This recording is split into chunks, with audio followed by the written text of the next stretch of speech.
வாசமா என்னை உயர்த்திடும் என் தேவனாம் ஏகோவாசமா ஏகோவாசமா கூடவே வசித்திடும் நல்ல நண்பனாம் ஆபத்து நாட்களில் என் பலனும் கூனி குறுகின நேரமெல்லாம் ஆபத்து நாட்களில் என் பலனும் கூனி குறுகின நேரமெல்லாம் குரல் கேட்டவர் ஓடி வருவார் குரல் கேட்டவர் ஓடி வருவார் தன்னோடு சேர்த்து அணைத்துக் கொள்வார் என்னை தன்னோடு சேர்த்து கொள்வார் ஏகோவாசமா ஏகோவாசமா என் தலை உயர்த்திடும் என் தேவனா ஏகோவாசமா ஏகோவாசமா கூடவே வசித்திடும் நல் நண்பரா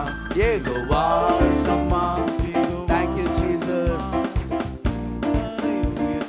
Yes Lord, praise you. Amen. கூடவே வசித்திடும் நல் நண்பரா என்னால் வரையிலும் தாங்கியவர் இனியும் நம்மை நடத்திடுவார் என்னால் வரையிலும் தாங்கினவர் இனியும் நம்மை நடத்திடுவார் ஏந்திடுவார் தப்புவிப்பார் வழுவாமல் காத்திடுவார் நம்மை ஏந்திடுவார் தப்புவிப்பார் வழுவாமல் காத்திடுவார் அழிவும் நாசமும் கொள்ளை நோயும் இனி நம் எல்லையில் கேட்பதில்லை அழிவு நாசமும் கொள்ளை நோயும் இனி நம் எல்லையில் கேட்பதில்லை ராஜாதி ராஜன் நம் முன் செல்கிறார் ராஜாதி ராஜன் நம் முன் செல்கிறார் சேதமின்றி காத்திடுவார் சேதமின்றி காத்திடுவார் ஏகோவாசமா ஏகோவாசமா எல்லோரும் ஆமென் ஜீசஸ் ஏகோவாசமா ஏகோவாசமா கூடவே வசித்திடும் நல் நண்பரா ஏகோவாசமா ஏகோவாசமா என் தலை உயர்த்திடும் என் தேவனாம் ஏகோவாசமா ஏகோவாசமா கூடவே வசித்திடும் நல் நண்பனா இதுவரை நடத்தி குறைவின்றி காத்து மகிழ்வை தந்தீரே நன்றி ஐயா சொல்வோமா இதுவரை 5 மாதங்கள் நடத்தினீரே மகிழ்வை தேவைகளை சந்தித்தீரே தண்ணீரை கடந்தே சோதனை செய்தேன் மதிலை தாண்டினேன் உம்பலத்தா ஆமென் தண்ணீரை கடந்தேன் சோதனை செய்தேன் மதிலை தாண்டினேன் உம்பலத்தா நன்றி நன்றி நன்றி ஐயா உம்மை உயர்த்திடுவேன் உள்ளத்தின் ஆழத்திலிருந்து கரங்களை தட்டி உண்மையாக Thank you Jesus உம்மை உயர்த்திடுவேன் உம் கரம் நீட்டி ஆசீர்வதித்து எல்லையை பெருக்கினீர் நன்றி ஐயா உம் கரம் நீட்டி ஆசீர்வதித்து எல்லையை பெருக்கினீர் நன்றி ஐயா நன்றி நன்றி ஐயா உம்மை உயர்த்திடுவேன் இயேசையா நன்றி நன்றி Thank you Jesus உம்மை உயர்த்திடுவேன் இதுவரை நடத்தி குறைவின்றி காத்து மகிழ்வை தந்தீரே நன்றி ஐயா சொல்வோமா இதுவரை நடத்தி குறைவின்றி காத்து மகிழ்வை தந்தீரே நன்றி ஐயா ஆபத்து நாளில் அனுகூலமான துணையுமானீரே நன்றி ஐயா ஆபத்து நாளில் அனுகூலமான துணையுமானீரே நன்றி ஐயா நன்றி நன்றி ஐயா உம்மையே உம்மை உயர்த்திடுவேன் காலைவேளை புதிய மாதத்தில் நன்றி நன்றி ஐயா Thank you Lord காலை வேளையில் உம்மை உயர்த்திடுவேன் இதுவரை நடத்தி குறைவின்றி காத்து மகிழ்வை தந்தீரே நன்றி ஐயா.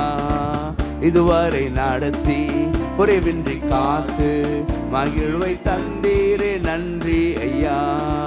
கிருபைகள் தந்து ஊழியம் தந்து உயர்த்தி வைத்தீரே நன்றி ஐயா. தகுதியில்லாத எங்களை தந்தீரே ஊழியம் தந்து உயர்த்தி வைத்தீரே நன்றி ஐயா. நன்றி நன்றி ஐயா. கரங்களை உயர்த்தி Thank you Lord Jesus name. நன்றி நன்றி ஐயா. உம்மை உயர்த்திடுவேன். இதுவரை நடத்தி குறைவின்றி காத்து மகிழ்வை தந்தீரே நன்றி ஐயா. இதுவரை நடத்தி குறைவின்றி காத்து மகிழ்வை தந்தீரே நன்றி ஐயா. கிருபைகள் தந்து ஊழியம் தந்து உயர்த்தி வைத்தீரே.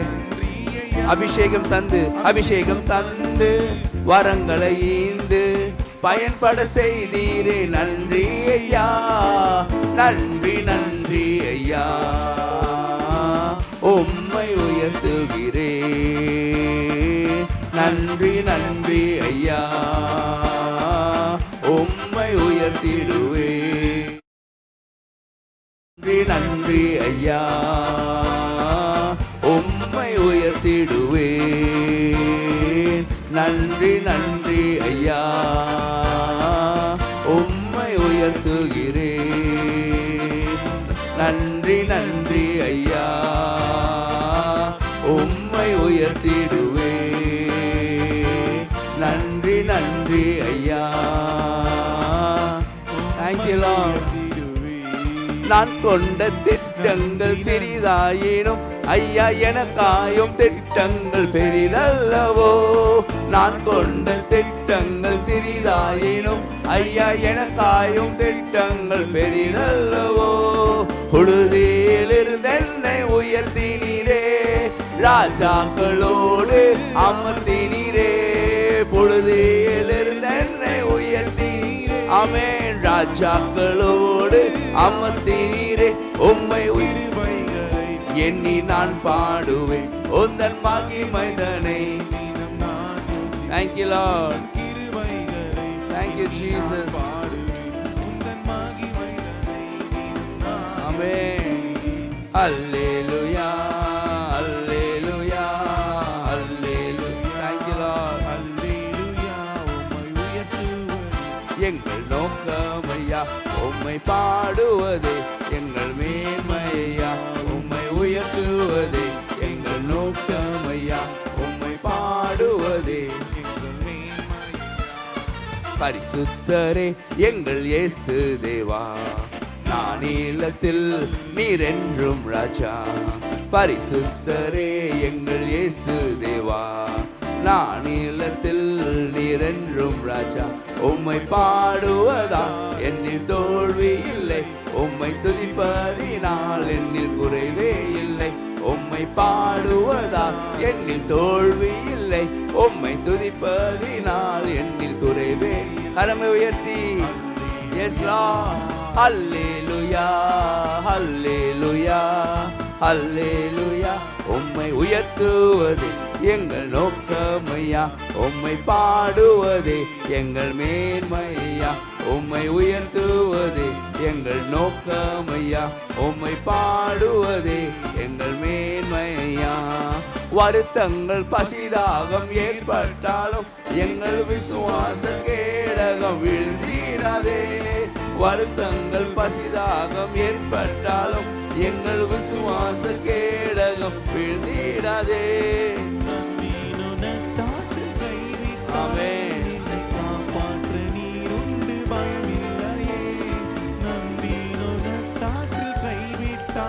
என்னை காப்பாற்ற நீருண்டு பயமில்லையே. உந்தன் கிருபைகளை எண்ணி நான் பாடுவேன்.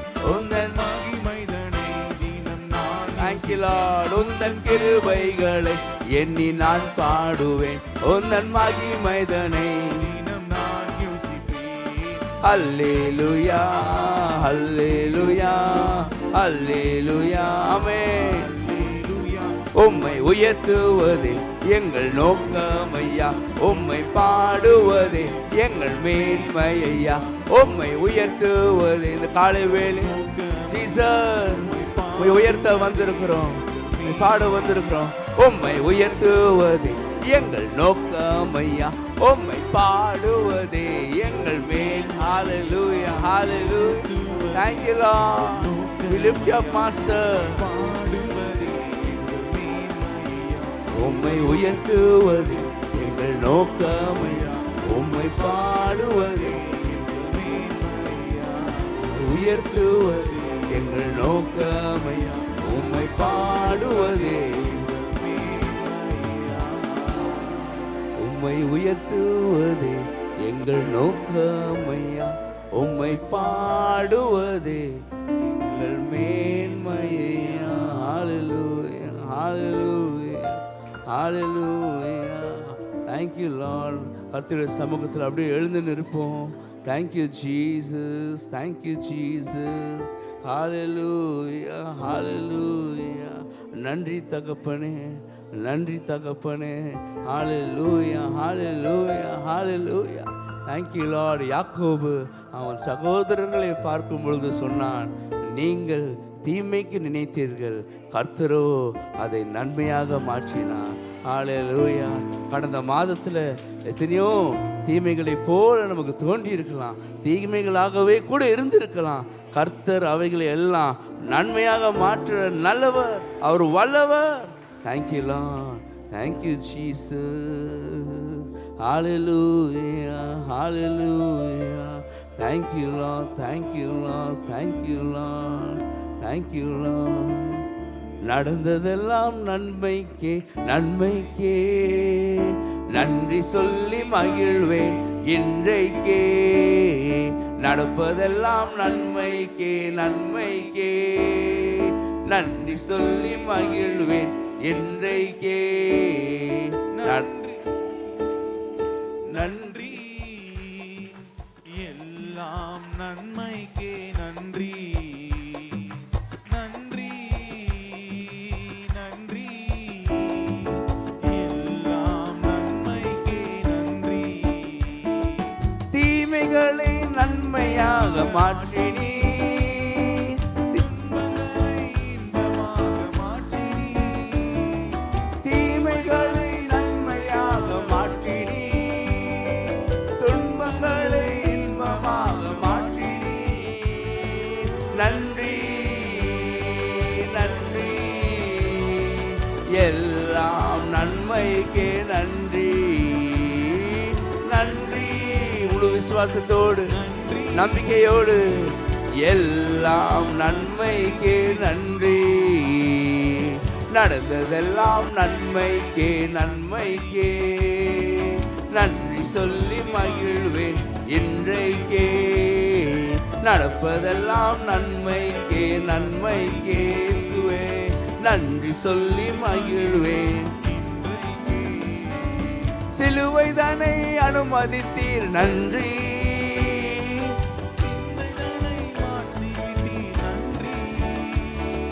சிலுவை தானே அனுமதித்தீர், நன்றி.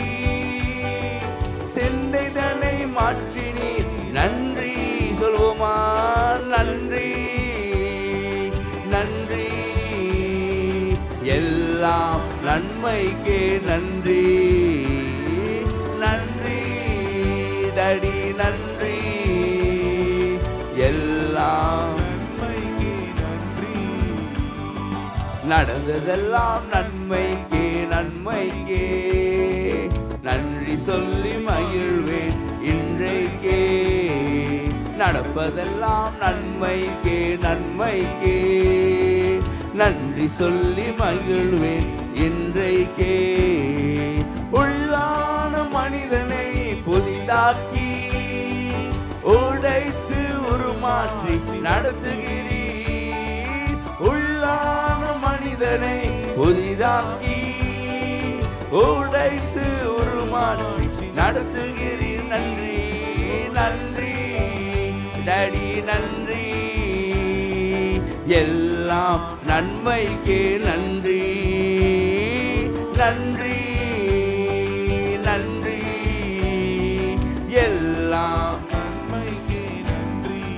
என் கிருபை உனக்கு போதும் என்றீ, பலவீனத்திலே பலன் என்றீ. எஸ் லார்ட், என் கிருபை உனக்கு போதும் என்றீ, பலவீனத்திலே பலன் என்றீ.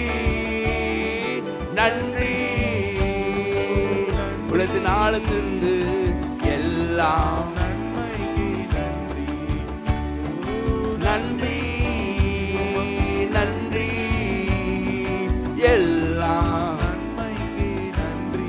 தாங்கிடும் பலன் தந்தி நன்றி, தப்பி செல்ல வழி செய்தீர் நன்றி, தாங்கிடும் பலன் தந்தீர் நன்றி, தப்பி செல்ல வழி செய்தீர் நன்றி.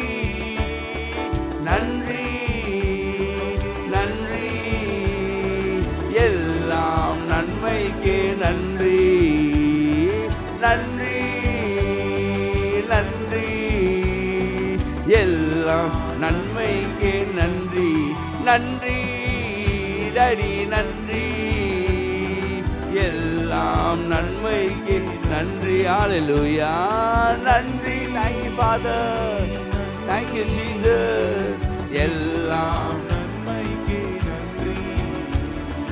நன்றி நன்றி எல்லாம் நன்மைக்கே நன்றி. நன்றி நன்றி நன்றி நன்றி. thank you lord. கொடான கொடி நன்றி அப்பா. ஹalleluya ஹalleluya ஹalleluya ஹalleluya. காயங்களை ஆற்றினீரே நன்றி, கசப்புகளை மாற்றினீரே கொடான கொடி நன்றி. தாவீது சொல்லுகிறான், எப்பொழுதும் எல்லா வேளைகளிலும் உம்மை பாடும் துதி பாடல் என் நாவில் இருக்கும். ஹalleluya ஹalleluya. thank you lord, thank you jesus. எப்பொழுதும் எவ்வேளையும் நான் ஸ்தோத்தரிப்பேன் ஸ்தோத்தரிப்பேன், இரவு பகல் என் நேரமும் உம் திருநாமம் உயர்த்திடுவேன். உம்மை புகழ்வேன் பலத்தோடு, உம்மை பாடுவேன். சொல்வோமா? Yes Lord. உம்மை புகழ்வேன் என் பலத்தோடு, உம்மை பாடுவேன் சுகத்தோடு. எப்பொழுதும் எவ்வேளையும் நான் ஸ்தோத்தரிப்பேன் ஸ்தோத்தரிப்பேன், இரவு பகல் என் நேரமும் உம் திருநாமம் உயர்த்திடுவேன். நோக்கி கூப்பிடும் அனைவருக்கும் தகப்பன் அருகில் இருக்கின்றேன். உம்மை நோக்கி கூப்பிடும் அனைவருக்கும் தகப்பன் அருகில் இருக்கின்றேன். அஞ்சி நடப்போர் விருப்பங்களை பூர்த்தி செய்யும் பரிசுத்தரே உமக்கு. அஞ்சி நடப்போர் விருப்பங்களை பூர்த்தி செய்யும் பரிசுத்தரே உம்மை புகழ்வேன் என் பலத்தோடு, உம்மை பாடுவேன் சுகத்தோடு. உம்மை புகழ்வேன் என் பலத்தோடு, உம்மை பாடுவேன் சுகத்தோடு. எப்பொழுதும் எவ்வேளையும் நான் ஸ்தோத்தரிப்பேன் ஸ்தோத்தரிப்பேன், இரவு பகல் என் நேரமும். ஆமென். உம் திருநாமம் இரக்கம் கிருபை உடையவரே, கருணை அன்பு நிறைந்தவரே.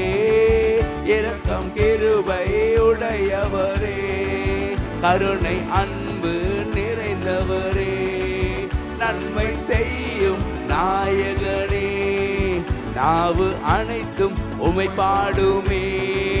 நன்மை செய் இந்த புதிய மாதத்தில் ஆமென். நாவு அனைத்தும் உம்மை பாடுமே.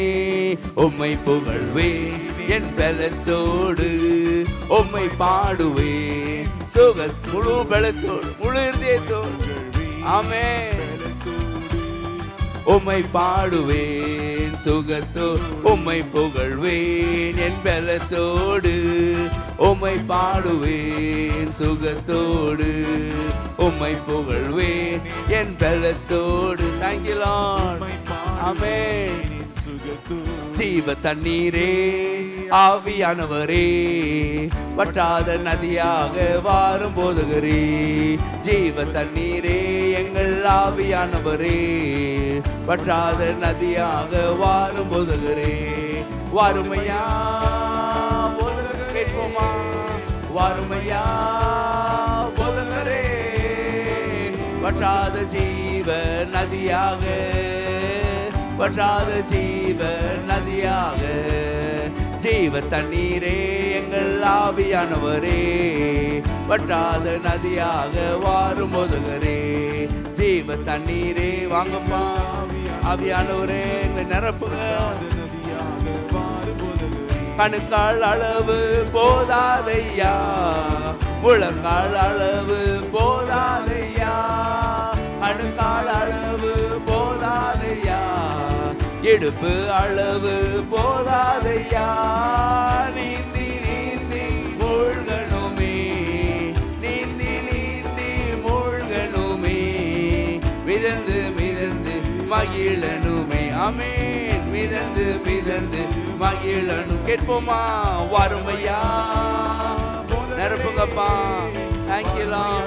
இந்த மாதத்திற்கு தேவையான கிருபைகளால, இந்த மாதத்துக்கு தேவையான பலத்தால.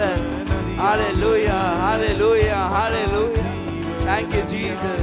வற்றாத ஜீவ நதியாக, வற்றாத ஜீவ நதியாக, வற்றாத ஜீவ ஜீவ தண்ணீருள்ள நதிகள் உங்களிருந்து பாய்ந்து செல்லும் என்று சொன்னீரே.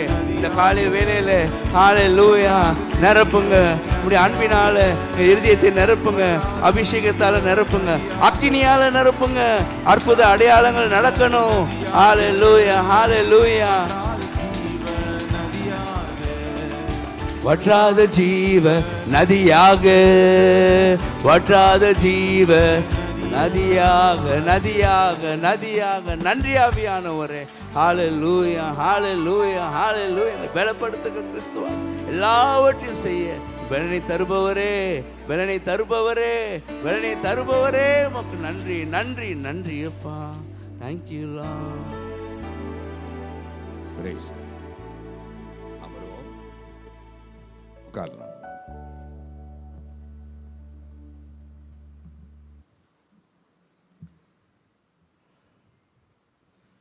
எபேசியர் 6ஆம் அதிகாரம் 10 to 18 வரை உள்ள வசனங்கள். எபேசியர் புஸ்தகம் 6ஆம் அதிகாரம் 10ஆம் வசனத்திலிருந்து 18ஆம் வசனம் வரை. கடைசியாக என் சகோதரரே, கர்த்தரிலும் அவருடைய சத்துவத்தின் வல்லமையிலும் பலப்படுங்கள். நீங்கள் பிசாசின் தந்திரங்களோடு எதிர்த்திருக்க திராணி உள்ளவர்கள் ஆகும்படி தேவனுடைய சர்வாயுத வர்க்கத்தையும் தரித்து கொள்ளுங்கள்.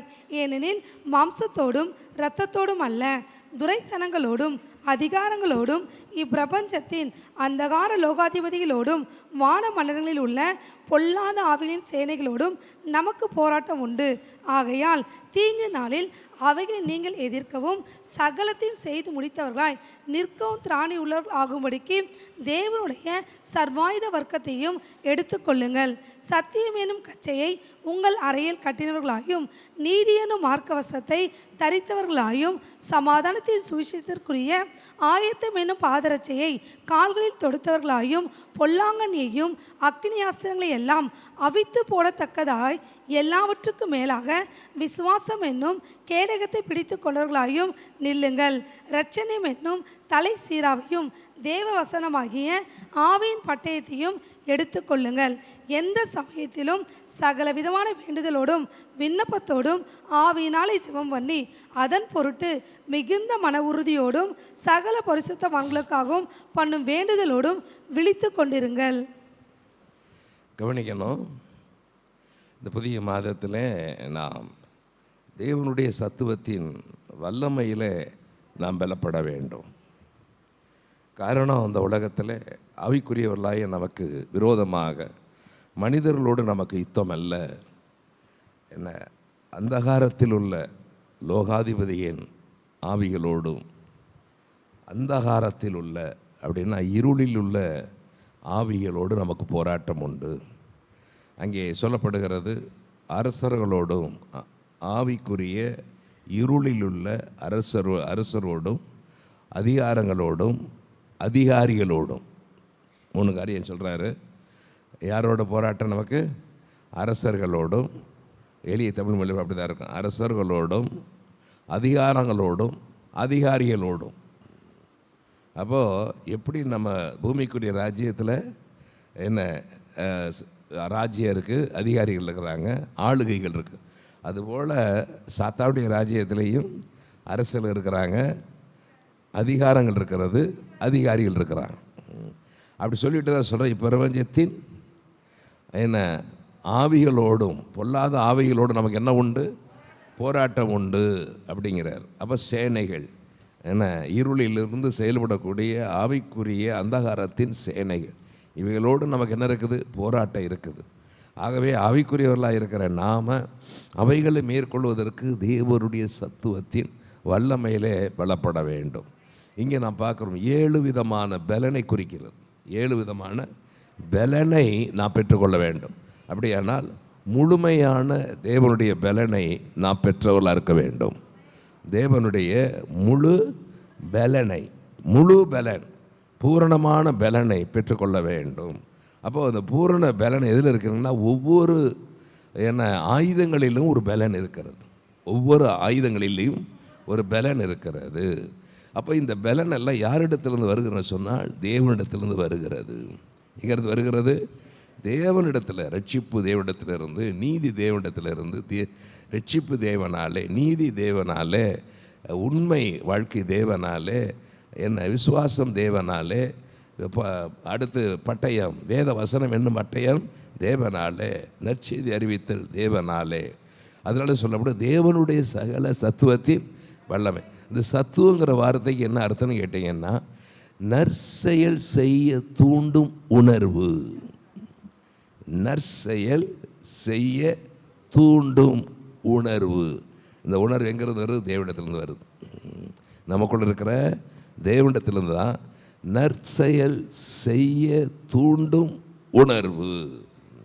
ஓகே, அப்போது இப்போ தேவனாலே நாம் என்ன ஆகிறோம்? பலத்தின் மேலே பலன் அடைந்து நம்முடைய எதிரிகள் மேலே நாம் என்ன ஆகிறோம்? ஜெயம் எடுக்கிறோம். அப்போ இந்த வெற்றி வாழ்க்கை வாழ்வதற்கு இந்த 7 விதமான பலன் நமக்கு தேவை. 7 விதமான வல்லமை நமக்கு தேவை. ஒவ்வொரு ஆயுதமும் நம்முடைய வல்லமை. ஒவ்வொரு ஆயுதமும் நமக்கு என்னவா இருக்குது? வல்லமையாக இருக்கிறது, பலனாக இருக்கிறது. அப்போ முதல் பலன் பார்த்தீங்க அப்படின்னீங்கன்னா ரட்சிப்பு. எபேசியர் 6ஆம் அதிகாரத்தில் அந்த 17ஆம் வசனம், ரட்சிப்பென்னும் தலை சீராவை. ரட்சிப்பென்னும் தலைச்சீராவையும், ரட்சணியம் என்ன தலைச்சீரா. நல்லா கவனிக்கணும். உபாகமத்தில் சொல்லப்படும், ரட்சிக்கப்பட்ட ஜனமே உனக்கு ஒப்பானவன் யார்? ரட்சிக்கப்பட்ட ஜனமே உனக்கு ஒப்பானவன் யார்? அவரே உனக்கு சகாயம் செய்யும் கேடகமும் உனக்கு மகிமை பொருந்திய பட்டயமா இருக்காரு. அப்படின்னா உனக்கு பாதுகாப்பாக இருக்காரு. இன்னொன்று ஒரு ஆசீர்வாதமாக இருக்காரு. உனக்கு பாதுகாப்பாக இருக்காரு, இன்னொரு பக்கம் ஆசீர்வாதமாக இருக்கிறார். நான் பார்க்குறோம், யாக்கோபு வாழ்க்கையில் நான் பார்க்குறோம். யாக்கோபு ரட்சிக்கப்பட்டான். அதனால் பார்த்தீங்கன்னா அவனை தேடி ஆசீர்வாதம் வருது. ஆசீர்வாதம் அவங்க அப்பா நினச்சார் யாருக்கு தான் போகணும்? ஏசாவுக்கு தான் போகணும். தேவன் நினச்சார் அது யாருக்கு போகணும்? யாக்கோபுக்கு. நல்லா கவனிங்க, ரட்சிக்கப்பட்ட ஜனமே உன்னை தேடி ஆசீர்வாதம் வரும்படி கர்த்தர் செய்வார். உன்னை தேடி ஆசீர்வாதம் வரும்படி தேவன் செய்வார். அதே போல் பாருங்கள், அந்த யாக்கோபை அவருடைய சகோதரனுடைய ஆபத்துக்கும் சகோதரனுடைய எதிர்ப்புக்கும் தப்புவித்தார். அதே வேளையில் மாமனாருடைய தந்திரங்களுக்கும் தேவன் தப்புவித்தார், பாதுகாத்தார். அப்போது பாதுகாப்பும் ஆசீர்வாதம் யாருக்கு? ரட்சிக்கப்பட்ட உனக்கு. அதைத்தான் நான் பார்க்குறோம். யோபு வாழ்க்கையில் பார்க்குறோம். அவன் ரட்சிக்கப்பட்டவன், கர்த்தருக்கு பயந்தவன், நீதிமான். ஆகவே அவனுடைய வாழ்க்கையில் தேவன் ஆசீர்வாதத்தையும் கொடுத்தாரு, சொல்லுங்கள், பாதுகாப்பையும் கொடுத்தார். ரட்சிப்பும் உண்டு, பாதுகாப்பும் உண்டு. தகப்பனின் ஆசீர்வாதம் உனக்கு உண்டு. ரட்சிக்கப்பட்ட ஜனமே, தகப்பனுடைய ஆசீர்வாதம் உனக்கு உண்டு, தேவனுடைய ஆசீர்வாதமும் உண்டு. யாக்கோபுக்கு தேவனுடைய ஆசீர்வாதம் இருந்துச்சு, தகப்பனுடைய ஆசீர்வாதம் இருந்துச்சு. யோசேப்பு 12 பேரில் அவன் ரட்சிக்கப்பட்டவன். அவனுக்கு தகப்பனுடைய ஆசீர்வாதம் இருந்துச்சு, தேவனுடைய ஆசீர்வாதம் இருந்துச்சு. சோத்திரம், ஆமென். அதனால சொல்ல, ரட்சிக்கப்பட்ட ஜனமே உனக்கு ஒப்பானவன் யார்? அப்போ ரட்சிப்பு எவ்வளவு முக்கியம்னு பாருங்க. ஏன்னா தேவனே அவனுக்கு என்னவா இருக்காரு? பலனாக இருக்கிறார். அதனால தான் உனக்கு சகாயம் செய்யும் கேடகமும் மகிமை உறைந்த பட்டயம். அப்படின்னா சகாயம் செய்த உன்னை ஆசீர்வதிக்கிறவர், உன்னை ஆசீர்வதிக்கிறவர். நல்லா கவனிக்கணும். ரட்சிக்கப்பட்ட ஜனமே ஆசீர்வாதம் அல்ல. நல்லா கவனிக்கணும். ஆமாம், யாக்கோபு அவன் ஆசீர்வாதத்தை பிற 20 வருஷம் ஆச்சு. உடனே உங்களுக்கு கிடைச்சி நினைக்காதீங்க. ஆனால் படிப்படியாக உங்கள் ரட்சிப்பில் நீங்கள் நிலைச்சிருக்கிற பொழுது, ரட்சிப்பில் நீங்கள் நிலைச்சிருக்கும் போது, இப்படி சொல்கிறேன், தேவனுக்குள்ளே நீங்கள் நிலைத்திருக்கிற பொழுது படிப்படியாய் கர்த்தர் உங்களை ஆசீர்வதித்து உயர்த்துவார். ஆண்டவருடைய ஆசீர்வாதம் பொத்துக்கிட்டு வராது, அது படிப்படியாய், அதாவது அப்படியே கிராஜுவலாக அப்படியே ஆண்டவர் நம்மளை உயர்த்துவார், படிப்படியாய் நம்மளை கொண்டு போவார். அதுதான் நம்ம வாழ்க்கையில் நிலைத்திருக்கும். தோத்திரம் அல்லேலூயா. ஆகவே அப்போ ரட்சிப்பு என்பது தேவன் நமக்கு தருகிற பலன். பாருங்கள், சக்கை வீட்டுக்கு போயிருக்கும்போது ஆண்டவர் என்ன சொன்னார்? இந்த வீட்டுக்கு ரட்சிப்பு அப்படின்னு என்ன அர்த்தம்? பாதுகாப்பு வந்துடுச்சு. நீ என்றைக்கு ரட்சிக்கப்பட்டீங்களோ அன்னைக்கு பாதுகாப்புங்க. ஏன்னு கேட்டால் தேவன் உங்கள் பலனாக இருக்கிறார். தேவன் உங்கள் பலனாக இருக்கிறார். ஆகவே தான் என்ன, ரட்சிப்பில் நாம் நிலைத்திருக்க வேண்டும். தேவனை நம்ப வேண்டும். தேவனை என்ன செய்யணும்? நாம் நம்ப வேண்டும். ரட்சிப்பை காத்து கொள்ளணும். உங்கள் பிள்ளைகளுடைய ரட்சிப்புக்காக நீங்கள் ஜெபம் பண்ணணும். இல்லாட்டா உங்கள் பிள்ளைகளை பிசாசு கை வச்சு இழுத்துட்டு போயிடுவாங்க. அன்றைக்கி ஒரு கேள்விப்படுறேன். ஏன்னா ஒரு பொண்ணு நல்ல ஆவிக்குரிய பிள்ளை ஒரு முஸ்லீம் பையனை கல்யாணம் முடிச்சு அது முஸ்லீமாக மாறி போச்சு. காரணம் என்ன? ரட்சிப்பு போயிடுச்சு, காத்துக்கொள்ளலை. சபைக்கு வர்றாங்க, ரட்சிக்கு ஞானஸ்தானம் எடுக்குதுங்க. ஆனால் எப்படி போகுதுங்க? ரட்சிப்பை காத்து கொள்ளவில்லை. கர்த்தருக்கு ஸ்தோத்திரம். நீங்கள் சொல்லுவீங்க அவன் நல்லா தான் இருக்கிறா அப்படின்னு. ஆனால் நல்லா இருக்கலாம், அது யாரால? தேவனால் அல்ல. ஆமாம், சாத்தா என்ன செய்வான் தெரியுமா? நல்லா அவங்களுக்கு கொடுப்பான், நல்லா கொடுப்பான். கொடுத்துட்டு என்ன செய்வான்? அழிப்பான், அழிப்பான். தோத்திரம். ஏன்னா அவனுடைய குணம் என்ன? திருடவும் கொல்லவும் அழிக்கவும். ஆமாம், அப்போ அழிவை கொடுக்குறவன் தான் அவன். அதனால் இன்றைக்கி கொடுக்குற இந்த ஆட்டுக்கு கொலையை காமிப்பாங்க. இந்த செடிகளை கொடிகளை கொண்டு வந்து கொலையை காமிச்சு அதை தின்னுக்கிட்டே வரும் பாவம். ஆனால் என்ன செய்வான்? வீட்டுக்கு போனவொடனே கசா போட்டுருவான். அது போல தான் என்ன இந்த ஆடுகள் எல்லாம் என்ன, ஆமாம், கசாப்பு கடைக்காரன்ட்ட போகிறது மாதிரி போயிடுங்களே தவிர இவங்களுக்கு இன்றைக்கி சொல்லலாம் போனாலே நல்லா தானே இருக்கிறா, நல்லா தான் இருக்குவா. ஏன்னா யாரால் வருது? எல்லாம் நன்மை யாரால் வருது? அது நன்மை அல்ல, அது தீமை. அது நன்மை அல்ல, அது தீமை. ஆகவே உங்கள் பிள்ளைகளுக்காக ஜெபம் பண்ணுங்க. ஏன்னா பிள்ளைகளை பிசாசு வஞ்சிக்கிறான். வேலைக்கு போனால் அங்கே மாட்டிக்குதுங்க, வெளியில் போனால் மாட்டிக்குதுங்க. ஏன்னா அந்த பிள்ளைகள் என்ன ரட்சிப்பை காத்துக்கொள்ள தெரியவில்லை, ரட்சிப்பை காத்துக்கொள்ள தெரியவில்லை. நீங்கள் பிரதர்ஸும் பார்த்தீங்க அப்படின்னா அவங்க ரட்சிப்பை காத்துக்கொள்ளுவதில்லை. அதனால் அவங்க வாழ்க்கையில் என்ன இல்லை? உயர்வு இல்லை, ஆசீர்வாதமும் இல்லை, பாதுகாப்பும் இல்லை. ஆகவே முதல்ல அறிந்து கொள்ள வேண்டும், சத்துருவை ஜெயிக்கணும்னா ரட்சிப்பு நம்ம மேலே இருக்கணும். தோத்திரம். ஆமென். ரெண்டாவது காரியம் என்ன கேட்டிங்கன்னா நீதி. எபேசியர் 6:14 பார்க்குறோம். நீதி என்னும் மார்க்கவசத்தை அணிந்தோம். நல்லா கவனிக்கணும். அதாவது சவுல் ராஜா தாவீதை பார்த்து சொல்லுவாப்புல, நீ என்னை பார்க்கலும் நீதிமான். 1 சாமுவேல் 23:17 வாசிங்க. 1 சாமுவேல் 23:17. தன் பிராணனை வாங்க தேடும்படிக்கு சவுல் புறப்பட்டான் என்று தாவீது அறிந்தபடியினாலே இல்லை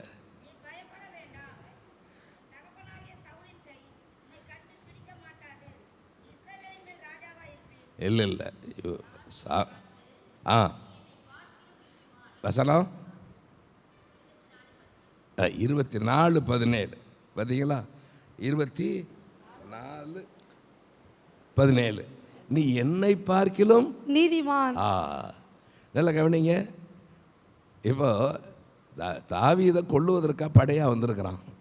ஆனால் இந்த சவுல் என்ன ஆகிறான்? தனித்திருக்கிறான். அப்போ தனித்திருக்கிற வேலையில் அவனை கொல்லுவதற்கு வாய்ப்பு இருக்குது. ஆனால் தாவீது அவனை கொல்லலை. ஆனால் என்ன சொல்கிறான்? தப்ப விடுறான். எதிரியை தன்னை கொலை செய்ய வந்தவனையே தப்ப விடுறான். அப்போ இந்த விஷயத்தை சவுல் ராஜாவுக்கு தாவீதே சொல்கிறான். அப்போ தான் சவுல் சொல்கிறா, நீ என்னை விட நீதிமான். நல்ல கவனிங்க. தன்னை பகைக்க வந்தவனை பாதுகாக்கிறவன் தான் யாரு? நீதிமான். பகை இல்லாமல் வாழுகிறவன் யாரு? ஒரு நீதிமானுக்குள்ள யார் மேலேயும் பகை இருக்கக்கூடாது. பகை இருக்கக்கூடாது. சவுலுக்கு பகை இருக்கு, பொறாமையினால. ஆனால் தாவீதுக்கும் என்ன இல்லை? பொறாமையும் இல்லை, பகையும் இல்லை. கர்த்தருக்கு ஸ்தோத்திரம். அப்போ நம்ம வாழ்க்கையில் கற்றுக்கொள்ள வேண்டிய ஒரு நாம் நீதிமான்கள் அதைத்தான் செய்கிறது. எது? நமக்குள்ளே இருக்கக்கூடிய அந்த பலன், நீதி ஆகிய அந்த பலன் என்ன செய்கிறது? அதாவது நன்மை செய்யத்தான் விரும்புதே தவிர யாருக்கு தீமை செய்ய, நன்மை செய்ய தூண்டும் உணர்வு தான் எது? தேவனுடைய சத்துவம். அப்போ அது நன்மை தான் செய்யுமே தவிர தீமை செய்யாது. அப்போ நன்மை செய்கிறவன் தான் நீதிமான். இருதயத்தில் அன்புள்ளவன், மார்க்கவசம் இருதயம், இருதயத்தில் அன்பு, அது நமக்கு என்னவா இருக்குன்னு கேட்டிங்கன்னா பலனாக இருக்கிறது. அது நம்முடைய ஆயுதமாக இருக்கிறது. அன்பு என்னும், அன்பு நீதி என்னும் மார்க்கவசத்தை அடிந்து கொள்ளவர்களாய், அது இன்னொரு இடத்துல சொல்லப்படும். அப்போ அன்பு நமக்கு என்னவா இருக்குது? பலனாக இருக்கிறது. இந்த அன்பு யாரிடத்திலிருந்து வருகிறது? தேவனிடத்திலிருந்து வருகிறது. அன்பு எங்கிருந்து வருகிறது? தேவனிடத்தில். அப்போ தேவன் அன்பை தந்து நீதியில் வாழ வைக்கிறார். அதனால தான் தேவனுடைய சர்வாயுத வர்க்கத்தையும் தரித்து கொள்ளுங்கள். அப்போ தேவன் நமக்கு அன்பை தருகிறதுனால பகையாளிகள் மேலே, சத்துரு பிசாசு தான் நமக்கு பகையாளியை தவிர மனிதர்கள் யாரையும் நம்ம பகைக்கக்கூடாது. பகை உணர்வு நமக்குள்ளே இருக்கவே ஆனால் நாம் நீதிமான்கள் அல்ல. நாம் நீதிமான்கள் அல்ல. நீ உள்ளத்தில் யார் மேலே கசப்பு, வெறுப்பு, பகை வச்சிருக்கீங்களா? ஏசாவுக்கு யாக்கோபு மேலே என்ன இருக்குது? பகை இருக்குது. ஆனால் யாக்கோபுக்கு அவன் மேலே பகை இல்லை. அவன் மேலே பகை இல்லை. ஒரு பகை இல்லாத வாழ்க்கை. மாமனார் ஏமாத்துறான், நல்லாவே தெரியுது. ஆனாலும் அவன் மேலே என்ன இல்லை? பகை இல்லை. அப்போ நமக்கு நம்மை பகைக்கிறவர்கள் மேலே நாம் காட்டுகிற அன்பு, இதுதான் நமக்கு நீதி. ஸ்தோத்திரம். இதை ராமேன் சொல்லுவீங்களா? அல்லேலூயா. ஆமாம், இது நம்முடைய ஏமாற்றம் அல்ல, நாம் ஏமாளிகள் அல்ல. நல்லா கவனிக்கணும். அவனை கொண்டு இருந்தா, சவுல் ராஜாவை தாவீது கொண்டு இருந்தால் அவன் பலவான் தான். இப்பொழுது கொல்லாமலே சவுல் சொல்கிறான், டேய் நீ என்னை பார்க்கணும் பலவான். யார் பலவான்? அன்புள்ளவன் பலவான். ஆனால் பகையோடு வருகிற, யுத்தத்துக்கு வருகிறவன் பலவீன ஆயிட்டான். அவனே சொல்கிறான், நீ தான்டா பலவான், என்னை பார்க்க நீ பலவான்டா. ஆமாம், என்னை தப்பி வச்ச பத்தியா, என்னை கொல்லாம விட்ட பத்தியா? நான் என்ன பலவான் நினச்சிக்கிட்டு இருந்தேன். இல்லை, என்னை பார்க்க நீ தான்டா பலவான். அல்லேலூயா, அல்லேலூயா. நல்லா கவனிச்சுக்கங்க. இங்கே ஏமாளி இல்லை, அவன் பிழைக்க தெரியாதவன் இல்லை. நீதிமான் பிழைக்க தெரியாதவன் இல்லை. உலகம் சொல்லும் உனக்கு பிழைக்க தெரியலடா அப்படின்னு. ஆனால் நாம் என்னவா இருக்கணும்? சொல்லுங்க, தேவனுக்கு முன்னால் நாம் பலமுள்ளவர்கள். தோத்துறோம். அல்லேலூயா. அதனால தான் சத்துருக்களுக்கு அவன் தாகமாக இருந்தால் தண்ணி கொடு, அவன் பசியாக இருந்தால் அவனுக்கு போஜனம் கொடு. ஏன்னா அப்போது அவன் தலை மேலே நீ என்ன செய்கிற? அக்னியை போடுற, நெருப்பை போடுறேங்கிறார்.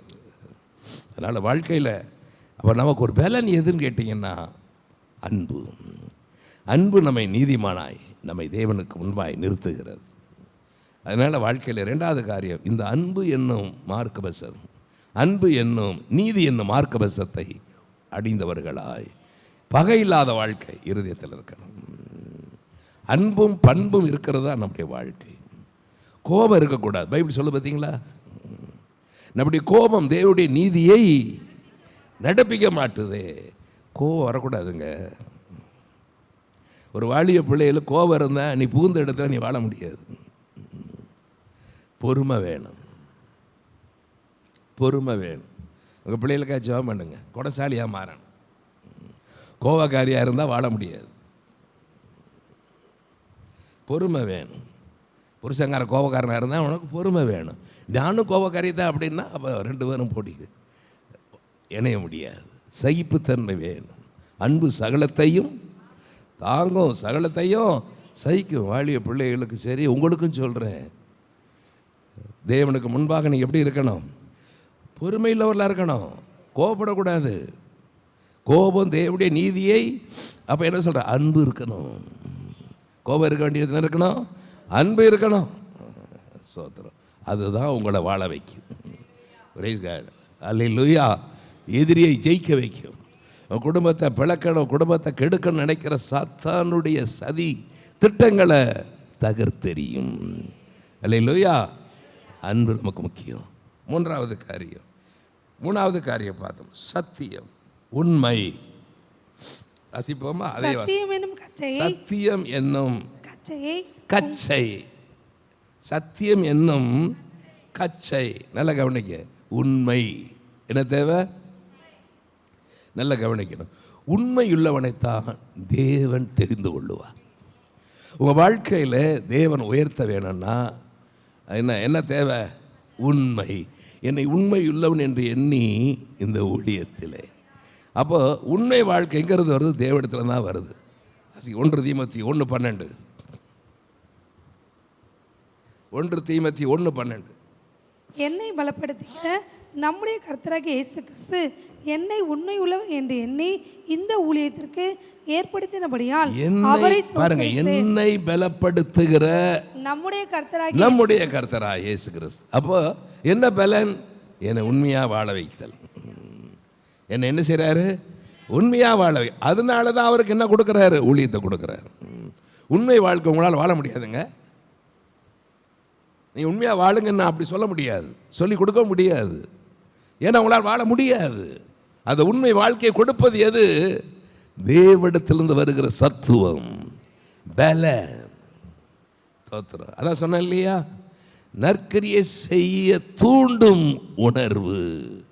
அப்போ உண்மையாக இருக்க நமக்குள்ள தூண்டப்படுகிற அந்த பலன், தேவனிடத்திலிருந்து வருகிற அந்த தேவனால் நடத்தப்படுகிற வாழ்க்கை. தேவன் ஒரு மனுஷனை நடத்துவார், ஆனால் அவன் எப்படி இருப்பான்? உண்மையாக இருப்பான். அதுதான் என்னை பலப்படுத்துகிற கிறிஸ்து என்ன செஞ்சார்?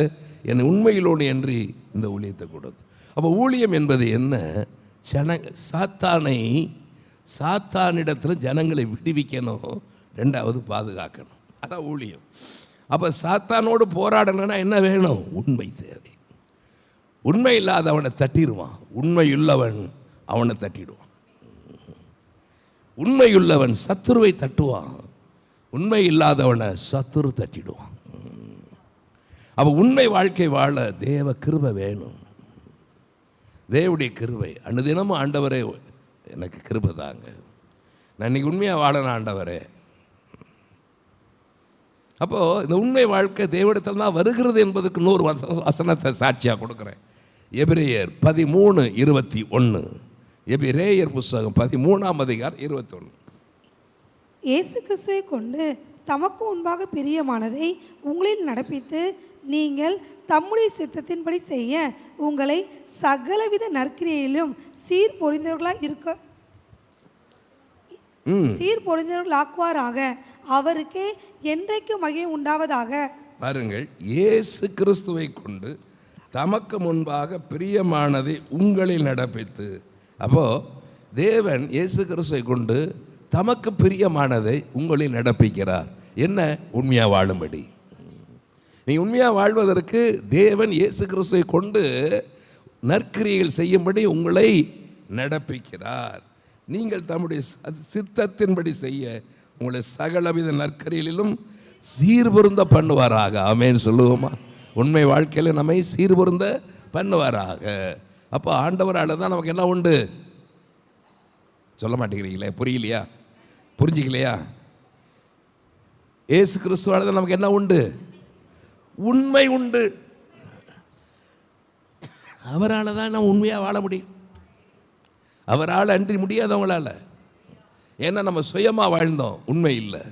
இன்னைக்கு அவருக்குள்ளே வாழ்கிறோம், உண்மை இருக்குது. அப்போ அந்த உண்மை வாழ்க்கை வாழ தேவன் நமக்குள்ளே இருந்து கிரியை நடப்பிக்கிறார். பலன், அவருடைய பலத்தில் தான் உண்மையாக இருக்கிறோம். சோத்திரம். ஆமென். அப்போ உண்மை வாழ்க்கை நமக்கு என்னவா இருக்குது? தேவனுடைய பலனாக இருக்கிற தோத்திரம். அதனால தான் உண்மையிலோட பிசாசு என்ன செய்ய முடியாது, மேற்கொள்ள முடியாது. சோத்திரம். ஏன்னா வெளிப்படத்தில் பார்க்குற அவர் உண்மையாக இருக்கார். அவர் எப்படி இருக்கிறாரு? வெளிப்படத்தில் பார்த்தீங்கன்னா அந்த பிலதெல்பியா சபை லவோதிக்கா சபையை பார்த்து சொல்லும்போது சொல்லுவார், உண்மையுள்ள சாட்சி இவனு. அடுத்து என்ன செய்வார்? அந்த சிமிர்னா சபையை பார்த்து சொல்லுவார், மரண பரியந்த உண்மையாயிரு. நான் உண்மையாக இருக்கிறேன், நீ உண்மையாயிரு. அப்போ உண்மையாக இருக்க நம்மை தகுதிப்படுத்துகிறவர் இயேசு. ஸ்தோத்திரம். அல்லேலூயா சொல்லுவோமா? அல்லேலூயா. உண்மையாக இருக்க தகுதிப்படுத்துகிறவர் யார்? இயேசு. எனக்கு உங்களுக்கு கொடுக்கப்படுற வசனம் என்ன தெரியுமா? பலப்படு. எதில் பலப்படுற ஆண்டவரே சொல்லும்போது இந்த குறிப்புகள் எல்லாம் ஆவியான காட்டுறாரு என்கிட்ட. இதெல்லாம் பேசு. ஸ்தோத்திரம். அல்லேலூயா, அல்லேலூயா. பலமான்களாய் மாறணும். ஆண்டவர் நம்மை பலப்படுத்துகிறார். என்னை பலப்படுத்துகிற கிறிஸ்துவினாலே எல்லாவற்றையும். அப்படின்னா என்ன அர்த்தம்? எல்லா விதத்திலும் வெற்றி சிறக்க முடியும். ஸ்தோத்திரம். 4வது காரியம் பார்க்கிறோம். எபேசியர் 6:15 சுவிசேஷத்தை அறிவித்தல். சமாதானத்தின் சுவிசேஷத்திற்குரிய ஆயத்தம் எனும் பாதரட்சையை கால்களில் தொடுத்தவர்களாயும். நல்லா கவனிங்க, எல்லாரும் கவனிங்க. நற்செய்தியை அறிவிக்கணும். பார்க்குற உங்கள் நண்பர்களுக்கு, உங்களுடைய உறவினர்களுக்கு, பார்க்கிற மனிதர்களுக்கு இயேசு கிறிஸ்துவை குறித்து சுவிசேஷத்தை அறிவிக்கணும். அந்த சுவிசேஷம் உங்களுக்கு என்ன செஞ்சதோ, இயேசு உங்களுக்கு என்ன செஞ்சாரோ அதை மற்றவர்களுக்கு சொல்லணும். தோத்திரம். அல்லேலூயா. அப்படி சொல்லும் போது தான் நீங்கள் பலவான். நற்செய்தி அறிவிக்கிறவங்களா யாரு? பலவான். அவங்களுக்கு பாதுகாப்பு உண்டு. பாருங்க, ஆதி திருச்சபை அப்போஸ்தலர் உபதேசத்திலும் அந்யோன்ய ஐக்கியத்திலும் அப்பம் பிட்குதலும் ஜெபம் பண்ணுவதிலும் உறுதியாக தரித்திருந்துச்சு. நற்செய்தி அறிவிக்கலை. இந்த நற்செய்தியை அறிவிக்காதனால சபையில் துன்பம் உண்டானது. இப்போ பிசாசு உள்ள வேலை செய்ய ஆரம்பிக்கிறான். அந்த ஆயுதம் இல்லை, அந்த பலன் உங்களுக்கு இல்லை. என்னது? சபைக்குள்ள துன்பம் வந்துருச்சு. இப்போ சபை சிதறடிக்கப்படுகிறது. சிலர் உள்ள போய் கிடக்கிறான், சிலர் கொல்லப்படுகிறார்கள், சிலர் சிறைக்குள்ள தள்ளப்படுகிறார்கள், சிலர் தப்பி போய் சுவிசேஷத்தை அறிவிக்கிறான். அப்போ சுவிசேஷத்தை அறிவிக்கிறவனுக்கு பாதுகாப்பு, சுவிசேஷத்தை அறிவிக்காதவனுக்கு துன்பம். நல்லா தெரியுது அவங்களுக்கு? சுவிசேஷத்தை நற்செய்தியை அறிவிக்காதவனுக்கு என்ன உண்டு? அதனால தான் சொல்கிறேன், டெய்லி ஒரு ஆளுக்காவது நற்செய்தி அறிவிக்கணும். உங்கள் சாட்சியை அறிவிக்கணும். தோத்திரம். அல்லேலூயா. நீங்கள் இருக்கிற பகுதியில் சாட்சியாக வாழணும். நீங்கள் இருக்கிற பகுதி சாட்சியாக வாழ்ந்தால் தான் சாட்சி சொல்ல முடியும். நீங்கள் சாட்சியாக வாழனா யாருக்கும் சொல்ல முடியாது. அப்போ நற்செய்தியை அறிவித்தல் என்பது அது ஒரு பலன். அப்போ நீ அறிவிக்க நீங்கள் பலமுள்ளவர்களாக இருப்பேன். கர்த்தர் உங்களோடு கூட இருப்பார். கர்த்தர் உங்களை பயன்படுத்துவார். அப்போ உங்களுக்கு அதிக பலனை கொடுப்பார். நற்செய்தி அறிவிக்கனா பிசாசோடு சண்டை போடுறது யுத்தம் அது. அப்போ யுத்த காலத்தில் நிற்கிறதுக்கு வேண்டிய பலனை ஆண்டவர் தருவார். தோத்திரம். அல்லேலூயா. நற்செய்தி அறிவிக்கிறவர்களுக்கென்று தேவன் தருகிற விசேஷித்த பலன். அந்த பலன் உங்களுக்கு வேணுங்கிறாரு. இல்லை அப்படின்னா உன் குடும்பத்தில் துன்பம் வருங்கிறார். சோத்திரம். அல்லேலூயா. சுவிசேஷத்தை அறிவிக்காத நல்லா எல்லாரும் பணத்தை மொத்தமாக கொடுத்தாங்க, மொத்தமாக சாப்பிட்டாங்க, மொத்தமாக இவங்களுக்கு வேலை என்ன? அப்போஸ்தலர் கேட்கறது, எல்லாரும் ஐக்கியமாக இருந்து வீடுகள் தோறும் அப்பம் விட்டு அவங்க கர்த்தரை ஸ்தோத்திரம் பண்ணுறது, அந்யோன்ய ஐக்கியத்தில் இருந்தாங்க. ஜெபம் பண்ணாங்க. ஆனால் என்ன இல்லை? நற்செய்தி அறிவித்தல் இல்லை. எந்த குடும்பத்தில் நற்செய்தி அறிவித்தல் இல்லையோ அந்த குடும்பத்தில் என்ன வருது? துன்பம். சபை என்பது உங்கள் குடும்பம். அப்போ சபையில் துன்பம்னா என்ன அர்த்தம்? குடும்பத்தில் துன்பம். அவன் சபைக்குள்ளே வந்து ஆட்களை பிடிக்கலை, வீடுகள் தோறும் போய் இருக்கா அப்படி? வீடுகள் தோறும் போய், சவுல் வீடுகள் தோறும் போய் விசுவாசிகளை பிடிச்சி சிறையில் போட்டாங்க, சிலரை கொன்று போட்டாங்க. துன்பம். சுவிசேஷத்தை அறிவிக்கலைன்னா ஆவிக்குரிய வாழ்க்கையில் நாம் பாதிக்கப்படுவோம். பிசாசு ஜெயிப்பான், துன்பத்தை கொண்டு வருவான். பயமா இருக்குல்ல? இப்படி பயந்தாதான் நீங்கள் செய்வீங்க. ஏன்னா பயம் வசனம் தான் பேசுகிறேன், வசனத்தை சொல்கிறேன். நீ பார்க்குற ஒவ்வொரு ஆளுக்கும் ஒரு நாளாவது சுவிசேஷம் சொல்லணும். அன்னைக்கு நீ பலவனாக இருப்பாய். தோத்திரம் அல்லேலூயா. நீ சுவிசேஷத்தை அறிவிக்கலைன்னா நீ பலவீனம்தான் வாழ்க்கையில். நீங்கள் ஆமாம் சத்துருக்கு முன்னால் நிற்க முடியாது. சுவிசேஷத்தை அறிவிக்கிறவனுக்கு ஆண்டவர் விசேஷித்த பலனை தருவார். தோத்திரம் அல்லேலூயா. ஆமாம். பார்த்தீங்கன்னா இப்போ எல்லாம் போய் சுவிசேஷம் 8ஆம் அதிகாரம் 1ஆம் வசனம் வாசிங்க. அப்போஸ்தலர் 8:1. அவனை கொலை செய்கிறதற்கு சவுலும் சம்மதித்திருந்தான். அக்காலத்திலே எருசலேம் சபைக்கு மிகுந்த துன்பம் உண்டாயிற்று. பார்த்தீங்களா? எருசலேம் சபைக்கு மிகுந்த துன்பம் உண்டாயிற்று. அப்போஸ்தலர் தவிர மற்ற யாவரும் யூதேயா சமாரிய தேசங்களில் சிதறப்பட்டு போனார்கள். சிதறப்பட்டு போனார். வாழ்க்கை என்ன ஆயிடுச்சு? சிதறி போனவர்கள் என்ன செஞ்சாங்க? சுவிசேஷத்தை அறிவிச்சாங்க, எங்கும் திரிந்து. நல்ல கவனிங்க. இப்போ சுவிசேஷத்தை அறிவிச்சாங்க, எங்கும் போய் அங்கே. அப்போ அந்தியோகியா சபையில் இன்னொரு சபை ஆரம்பிக்குது, கிளை சபை உருவாகுது. பிலிப்பு போய் சமாரியாவில் ஒரு சபை ஆரம்பித்தார். இன்னும் எத்தனை பேர் சபை ஆரம்பித்தாங்கன்னு தெரியல. எழுதப்பட்டது 2 சபை. சொல்லுவாங்கல்ல, ஒரு பானை சோத்துக்கு ஒரு சோறு பாதம். ஒரு சோறு இல்லை, இன்னும் 2 சோறு போட்டால் தான் இதாகும். ஏன்னா ஒரு சோறு சொல்ல முடியாது, என்ன மறுபடியும் அள்ளிட்டணும்னு எடுப்பாங்க. அது மாதிரி ஏன்னா இந்த 2 சபை பார்க்குறோம், கவனிக்கணும். அப்போ இப்போ என்னாச்சு தெரியுமா? எங்கே எல்லாம் சபை ஆரம்பித்தாங்களோ, சபை சுவிசேஷம் அறிவித்து அநேகர் ரசிக்கப்பட்டதுனால அங்கங்கே சபை ஆரம்பிச்சது. சபை ஆரம்பித்த உடனே சகல ஆறுதலோடும், ஆவியானுடைய சகல ஆறுதலோடும். வசன வாசிங்க இப்போ 31 8ஆம் அதிகாரம் 31 8:31 இல்லையா? என்னம்மா?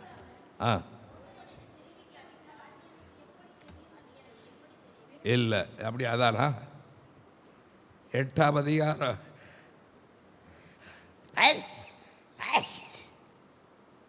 9:31. அப்பொழுது யூதேயா கலிலேயா சமாரியா நாடுகளில் எங்கும் சபைகள் சமாதானம் பெற்று பக்தி விருத்தி அடைந்து கர்த்தருக்கு பயப்படுகிற பயத்தோடும் பரிசுத்த ஆவியின் ஆறுதலோடும் நடந்து பெருகின. பரிசுத்த ஆவியின் ஆறுதலோடும் நடந்து பெருகின. பார்த்தீங்களா? ஆறுதல். ஆவியாருடைய அங்கே துன்பம், இங்கே ஆறுதல். சொல்லுங்க, அங்கே துன்பம். யாரெல்லாம் சுவிசேஷம் அறிவிச்சாங்களோ அவங்களுக்கெல்லாம் ஆறுதல். அல்லையா? சொல்லுங்க. ஆறுதல் என்ன? திடப்படுத்துறாரு, பாதுகாக்கிறார். ஆமென். சரி, அடுத்த வருஷம் 6:16. பொல்லாங்க நீயும் அக்னி ஆஸ்திரங்களை எல்லாம் அவித்து போடத்தக்கதாக எல்லாவற்றுக்கும் மேலாக விசுவாசம் எனும் கேடகத்தை பிடித்து கொண்டவர்களாயும் நில்லுங்கள். நல்லா கவனிங்க. விசுவாசம் ஏன் தேவை? சத்துரு அனுப்புகிற சகல அக்னி ஆஸ்திர ஈட்டிகளை, அம்புகளை அவித்து போடத்தக்கதாக விசுவாசம் என்னும் கேடகத்தை பிடித்து கொண்டவர்களா? ஆமென் சொல்லுங்க. விசுவாசம் கவனிக்கணும். என்ன செய்யுது? உலகத்தை ஜெயிக்குது. நம்முடைய விசுவாசமே 1 யோவான் 5ஆம் அதிகாரம் 4-5 வசனம்.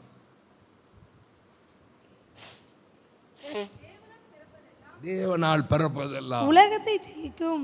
நம்முடைய விசுவாசமே உலகத்தை ஜெயிக்கிற ஜெயம். அடுத்த வசனம். இயேசுவானவர் தேவனுடைய குமாரன் என்று விசுவாசிக்கிறவனை அன்றி உலகத்தை ஜெயிக்கிறவன் யார்? நல்ல கவனி. உலகம்னா என்ன? கண்களின் இச்சை, மாம்சத்தின் இச்சை, ஜீவனத்தின் பெருமை. இதை நான் இப்படி சொல்கிறேன். பெருமை, இச்சை. பெருமை, இச்சை. இச்சை வரத்தான் செய்ய எல்லாருக்குள்ளும். அதனால தான் ஆவிக்குரிய கனிகளில் இச்சை அடக்கம்னு இருக்குது. இச்சை வரும், ஆவிக்குரிய அடக்குவான். ஆனால் அடக்காதவன் இச்சையில் வாழ்வான். அப்போது கண்களி இச்சை அது மாம்சத்தின் இச்சையாக மாறும். ரெண்டாவது மூணாவது என்ன ஒன்று கேட்டால், யார் எவன் கேட்க போகிறான் நம்மளை, அது நம்ம இஷ்டப்படி தான் நம்ம நடக்க போகிறோம். இதுதான் பெருங்க, ஜீவனத்தின் பெருமை. எவன் கேட்கறது? அவன் கண்களி இச்சையில் மாம்சத்தின் இச்சை இப்போ வாழும்படி செய்வதுதான் பெருமை. பெருமை இல்லவன் பாவம் செய்வான், தாழ்மை இல்லவன் பாவத்தை விட்டு ஓய்ந்திருப்பான். அப்போ இன்றைக்கு நாம் இயேசுவை தேவனுடைய குமாரன், இயேசு தேவனுடைய குமாரன் விசுவாசிக்கிறவனை அன்றி உலகத்தை ஜெயிக்கிறவன் யார்? அப்போ நீ இயேசுவை தேவனுடைய குமாரனை விசுவாசிக்கும் போது நீங்கள் தேவனுடைய குமாரர்களாய் மாறிவிடுகிறீர்கள், தேவனுடைய குமாரத்திகளாய் மாறிவிடுகிறீர்கள். அப்போ மாறின பிறகு என்ன கேட்டிங்கன்னா, அவருடைய சுவம் உங்களுக்குள்ள வரும். என்ன அது? நான் சாந்தமும், இந்த தாழ்மை வந்துருச்சுன்னா பாவம் வராது. அதனால இயேசு சொல்றார், நான் உலகத்தை ஜெயித்தேன். அப்போ நம்ம தாழ்மை என்பது என்ன? அவருக்கு பயப்படுகிற பயம். தாழ்மை என்பது என்ன? தேவனுக்கு பயப்படுகிற பயம். இயேசு கிறிஸ்துக்குள்ள அது இருந்தது. தம்முடைய பயபக்தி நிமித்தம் இவருடைய ஜெபம் கேட்கப்பட்டது. அப்போ ஆண்டவருக்குள்ள என்ன இருந்துச்சு? பயப்படுதல், தெய்வ பயம் இருந்துச்சு. அப்போ தெய்வ பயம் தாழ்மையில் வரும். அதனால இயேசு நான் சாந்தமும் ஆனால் தாழ்மையுமா இருக்கு, தாழ்மை. அப்போ அதனால தான் இயேசு உலகத்தை ஜெயித்தார். இன்னும் அதே இயேசு தான் நமக்குள்ளே இருக்கிறாரு, தாழ்மையை உண்டாக்குறாரு, உலகத்தை ஜெயிக்க வைக்கிறாரு. தோத்திரம், பிசாசை ஜெயிக்க வைக்கிறாரு. அவன் இச்சையை தூண்டுறான். அவன் என்ன செய்கிறான்? இச்சையை தூண்டுறான். ஆண்டவர் இச்சையை அடக்க வைக்கிறாரு. தோத்திரம், அல்லேலூயா சொல்லுவோமா? அவருக்கு பயப்படுற பயம் நமக்கு பயத்தை கொடுக்குறாரு. ஏன்னா நமக்குள்ளே இருக்கிற ஆண்டவர் அவர் கர்த்தருக்கு பயந்தவர், பிதாவுக்கு பயந்தவராக இருந்தார், பிதாவை மதிக்கிறவராக இருந்தார். அதனால நமக்குள்ள அதே பயத்தை கொடுக்கிறார். தோத்திரம், ஆமென் சொல்லுவீங்களா? அல்லேலூயா. அதனால தான் விசுவாசம் நம்முடைய பலனாக இருக்கிறது. சத்துருடைய சகல சர்வாயுதங்களையும் அவித்து போடத்தக்கதா விசுவாசியின் கேடகத்தை பிடித்து கொண்டவர் நம்மை பாதுகாக்கிறது. தோத்திரம், ஆமென் சொல்லுவீங்களா? அல்லேலூயா சொல்லுவீங்களா? எப்பொழுதெல்லாம் இச்சை வருதோ அப்பொழுதெல்லாம் தெய்வ பயத்தை கேட்குற ஆண்டவர்கிட்ட. நற்கிரியை செய்ய தூண்டும் உணர்வு, நான் செய்ய மாட்டேன். இச்சையில் வாழ்வது நற்கிரியை அல்ல, இச்சை அடக்கத்தோடு வாழ்வதா நற்கிரியை. தோத்திரம், அல்லேலூயா. ஆமாம், இச்சை அடக்கத்தோடு வாழ்வதான் நற்கிரியை. அப்போ அந்த நற்கிரியில் நீங்கள் வாழும் பொழுது நீங்கள் பலவானாக இருக்கிறீங்க, பிசாசை ஜெயிக்கிறீங்க. இன்றைக்கி உலக மக்களுக்குள்ள அந்த பலன் இல்லை. அதனால் விழுகிறாங்க. கண்கள் இச்சையில் விழுகிறான், மாம்சத்தின் இச்சையில் விழுகிறான், பெருமையில் விழுகிறான். ஆனால் நமக்கோ மேற்கொள்ளக்கூடிய பலனை விசுவாசத்தில் நாம் பெற்றுக்கொள்ளுகிறோம். அடுத்து பார்த்தீங்கன்னா ஆவியின் பட்டயம், தேவ வசனமாகிய ஆவியின் பட்டயத்தையும் எடுத்துக்கொள்ளுங்க. நல்ல கவனிங்க. ஆவியின் பட்டயத்தை, அதாவது தேவனுடைய வசனம் இருக்கு, அதாவது தேவனுடைய போதனைகள்னு புதிய மொழிபெயர்ப்பு இருக்கு. தேவனுடைய, நல்ல கவனிக்கணுங்க, எல்லாரும் கவனிங்க. ஒவ்வொரு நாளும் தேவனுடைய போதனை தனிப்பட்ட விதத்தில் தேவன் உங்களுக்கு போதிக்கணும். பைபிளை படித்து தியானித்து அந்த தியானத்தில் தேவன் உங்களோடு பேசணும், போதனையை பெற்றுக்கொள்ளணும். நீங்கள் அந்த போதனையை பெற்றுக்கொள்வீர்களானா அவங்கள யாரும் ஜெயிக்க முடியாது. தோத்திரம், அல்லேலூயா.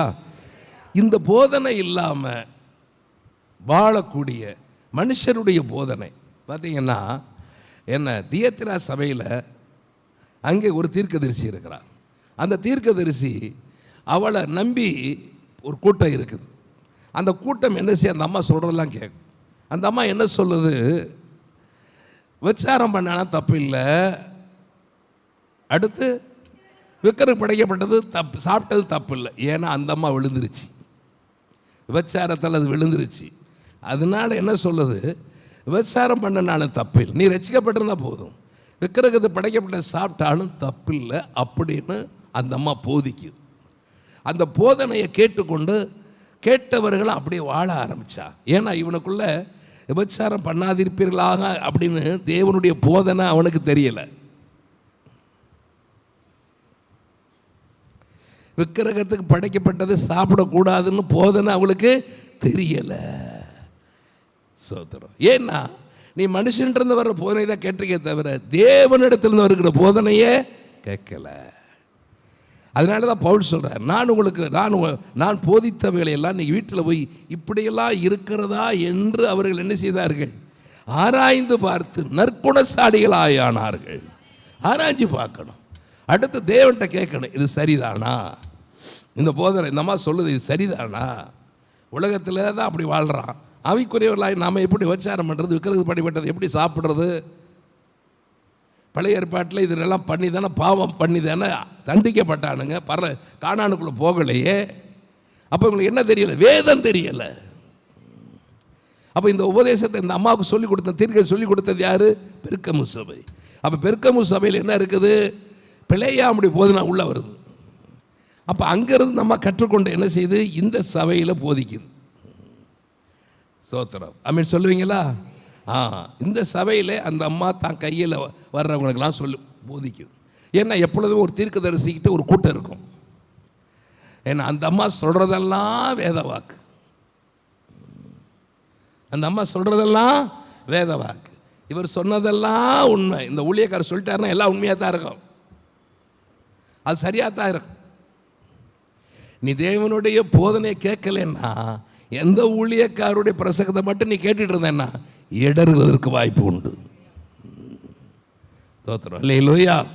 ஒவ்வொருவருக்கும் தனிப்பட்ட விதத்தில் தேவன் போதிக்கணும். ஒவ்வொரு நாளும் வெளியில் கேட்காத, அவற்றை கேளு. யூடியூப்பை பார்த்துட்டு போதனை கேட்டுட்டு இருக்காத, பாதத்தில் உட்கார்ந்து கத்துட்ட போதனையை கேளு. சோத்திரம். அங்கே தான் உண்மை இருக்கு, அங்கே தான் சத்தியம் இருக்குது. Praise God. அல்லேலூயா. அப்போ தேவனுடைய போதனைகளை கேட்டீங்கன்னா துருபதேசத்துக்கு நீங்கள் தப்புவீர்கள். துருபதேசத்துக்கு தப்புவீங்க.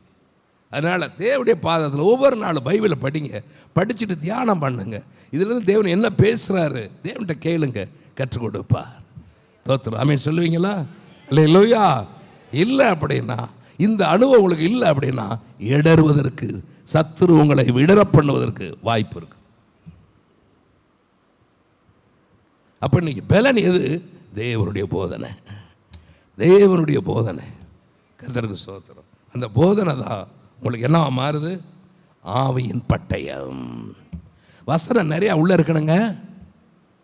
அப்போ தான் எந்த இடத்துல எந்த வசனம் பேசணும்னு ஆவியார் உங்களை பயன்படுத்த முடியும். ஆவியானவர் பயன்படுத்த முடியும். எந்த இடத்துல எந்த வசனத்தை பேசணும். வசனம் நிரம்பி இருக்கணும். பைபிளை படிக்கணும். ஆண்டோடைய போதனையால் நிரம்பி இருக்கணும். வசனத்தால் நிரம்பி இருக்கணும். தோத்திரம். அல்லேலூயா. வேற நேரத்துக்கு செலவு பண்ணுறதெல்லாம் கர்த்தருக்கு முதலீடு பண்ணுங்க. தேவனுடைய பாதத்தில் நேரத்தை முதலீடு பண்ணுங்க. இதெல்லாம் உங்களுக்கு பலன். பலன் பலன் பலன் இருந்தால் பலன் கிடைக்கும். கடைசியாக 18 வசனம். எந்த சமயத்திலும் சகல விதமான வேண்டுதலோடும் விண்ணப்பத்தோடும் ஆவியினாலே ஜெபம் பண்ணி அதன் பொருட்டு மிகுந்த மன உறுதியோடும் சகல பரிசுத்தவான்களுக்காகவும் பண்ணும் வேண்டுதலோடும் விழித்து கொண்டு இருங்கள். எல்லாம் கவனிங்க. ஜெபிக்கிறவன் விழிப்பா இருக்கிறான். ஜெபிக்கிறவன் எந்த சமயத்திலும் அப்படின்னா என்ன? எந்த நேரத்திலும் சொல்லுங்க, ஜெபம் பண்ணணும், வேண்டுதல் செய்யணும், விண்ணப்பம் பண்ணணும். சொல்லுங்க, ஜெபம் பண்ணணும், வேண்டுதல் பண்ணணும், விண்ணப்பம் பண்ணணும். உங்களுடைய எல்லா தேவைக்காகவும் நீங்கள் தேவனிடத்தில் தெரியப்படுத்திகிட்டே இருக்கணும். உங்களுடைய எல்லா தேவைக்காகவும் தேவனிடத்தில் தெரியப்படுத்திக்கிட்டே இருக்கணும். அடுத்த காரியம் என்ன கேட்டிங்கன்னா, பரிசுத்தவான்களுக்காக, சபையில் உள்ள பரிசுத்தவான்களுக்காக, வெளியில் ஒளிஞ்சிற மிஷனரிகள் பரிசுத்தவான்களுக்காக அதிகமாக ஜெபிக்கணும். தோத்திராமின்னு சொல்லுவீங்களா? இப்படி நீங்கள் எப்போது ஜெபம் பண்ணிக்கிட்டே இருந்தீங்கன்னா உங்கள் ஆவியில் அனல் இருந்துக்கிட்டே இருக்கும். உங்கள் ஆவியில் பாருங்கள், பலிபீடத்தில் எப்பொழுதும் எரிந்து கொண்டே இருக்கும். பலி செலுத்த செலுத்த பலிபீடம் எரிஞ்சிக்கிட்டே இருக்கும். அப்போ அனலாகவே இருக்கும். நீங்கள் தேவனோட உறவில், ஜபத்தில், வேண்டுதலில், விண்ணப்பத்தில் நீங்கள் எப்போது இருந்தால், எந்த சமயத்துனா எல்லா வேலையிலையும் நீங்கள் இப்படி செஞ்சிட்டு இருந்தீங்கன்னா நடப்பது என்ன? உங்கள் ஆவி அனலாக இருக்கும். அதுதான் பலன். ஆவியில் அனலாக இருத்தல். கர்த்தருக்கு ஸ்தோத்திரம். அப்போ நீங்கள் இப்படி ஏன்னா நீங்கள் ஜெபம் பண்ணும்போது விண்ணப்பம் பண்ணும்போதெல்லாம் உங்களோட ஆவியானவர் இணைந்து விடுவார். தேவ சித்தப்படி ஜெபிக்க வைப்பார் உங்களை. தோத்திரம் அல்லேலூயா. அப்போ ஆவியானவர் உங்களுக்கு என்ன மாறுறாரு? பலனா மாறிடுறார். உங்கள் ஜெபத்தை மாம்சமாக ஜெபிக்கக்கூடாது, ஆவியில் ஜெபிக்கணும். ஜெபத்தை சொல்லுங்க, ஆவியில் ஜெபிக்கணும்.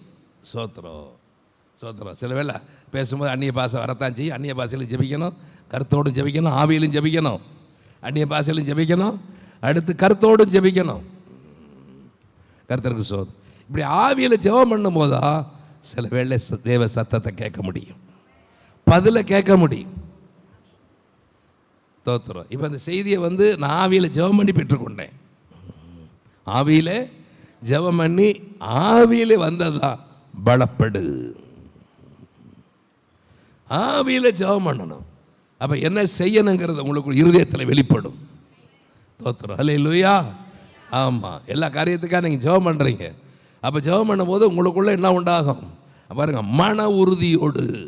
உங்களுக்கு ஜெபிக்கும் போது என்ன உண்டாகுது? ஆவியில் ஜெபிக்கும் போது நீ கேட்கும்போது ஒரு மன உறுதியோடு கேட்பீங்க. தேவனிடத்தில் விண்ணப்பம் பண்ணும்போது ஜெபம் பண்ணும்போது ஒரு மன உறுதி இருக்கும். ஆவியில் ஜெபிக்கும் போது மாம்சம் எப்பொழுதுமே தேவனுக்கு ஒத்து போகாது, அது சந்தேகத்தை கொடுக்கும்.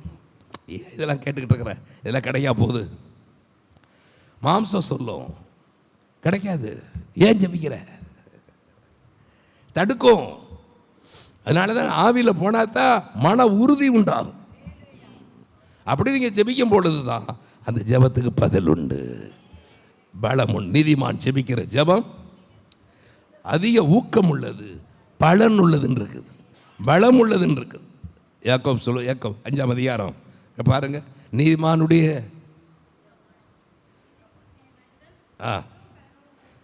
வாசியதா யாக்கோப் 5. நீதிமான் செய்யும் ஊக்கமான ஜெபம் மிகவும் பலனுள்ளதா இருக்கிறது. பாத்தீங்களா? பலன் உள்ளது. ஆமென் சொல்லுங்க.